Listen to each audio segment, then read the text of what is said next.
L'état profond n'existe plus, mais cela dépend entièrement de la ligne de temps dans laquelle chaque personne se trouve. Aujourd'hui, il y a deux grandes lignes de temps de conscience qui coexistent sur Terre. Dans l'une, l'ancien système de contrôle, l'état profond, structure de domination, pédosatanisme, etc., semble encore puissant et actif. Dans l'autre, cet ancien système a déjà été dissous et n'a plus d'emprise réelle. Pourquoi cette différence? Parce que la conscience est créatrice de notre réalité. C'est un principe fondamental de la mécanique quantique, la science qui décrit le fonctionnement profond de l'univers. L'observateur influence ce qu'il observe. L'univers ne nous impose rien. Il respecte scrupuleusement nos choix, nos croyances et nos projections, qu'elles soient individuelles ou collectives. Comment cela fonctionne-t-il au quotidien? Une personne qui reste convaincue que l'ancien système domine encore le monde et qui continue à lire, partager et discuter abondamment de ces sujets renforce cette réalité dans sa propre ligne de temps. Elle attire naturellement des informations, des événements et des preuves qui confirment sa vision. C'est un cercle vicieux d'effets miroirs. Plus elle y croit, plus elle le voit. Plus elle y croit encore, elle a raison dans sa réalité. À l'opposé, ceux qui acceptent intérieurement la chute de l'ancien système commencent un processus de déprogrammation. Ils se libèrent progressivement des peurs, des colères et des conditionnements liés à l'ancienne matrice. Leur quotidien change, synchronicité positive, sentiment de légèreté, opportunités nouvelles, meilleure santé mentale et physique. Ils passent d'un état de lutte à un état de création. Les questions qui changent tout. Pour savoir dans quelle ligne de temps tu te trouves, pose-toi ces questions avec honnêteté.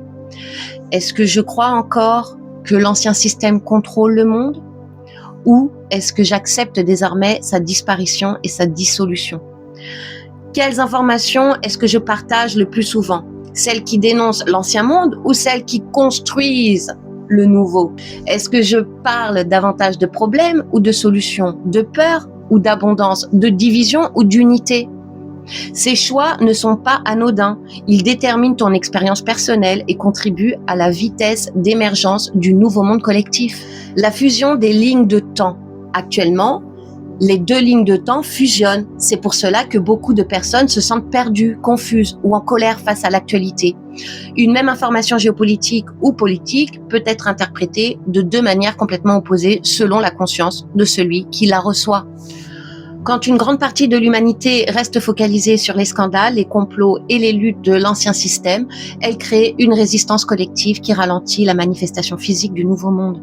Les énergies du changement prennent en compte la moyenne des polarités, une partie négative, peur, colère, focalisation sur l'ancien, et une partie positive, vision, gratitude, création. Le résultat, le nouveau monde arrive, mais plus lentement que ce qui serait possible. L'inéluctable est le libre arbitre. Rien ne peut arrêter ce qui arrive. Le nouveau monde de paix, de liberté, d'abondance et de conscience élevée est inéluctable. Cependant, sa vitesse d'incarnation dans la matière dépend de nous. L'univers respecte la loi cosmique la plus sacrée, le libre arbitre. Personne n'a le droit d'imposer son rythme à un autre. Chacun avance à son propre tempo et c'est parfait ainsi. Il ne sert à rien de se croire plus réveillé que les autres. Le vrai réveil se mesure à la paix intérieure, à la capacité de lâcher l'ancien et à la joie que l'on ressent dans le présent. Imagine un instant, si demain une grande partie de l'humanité arrêtait de parler de l'ancien système, de ses crimes et de ses figures, et ne partageait que des visions positives, des solutions concrètes, des actes de bienveillance et des témoignages d'abondance, le nouveau monde émergerait presque instantanément dans la matière. Q l'avait parfaitement exprimé, rien ne peut arrêter ce qui arrive, rien.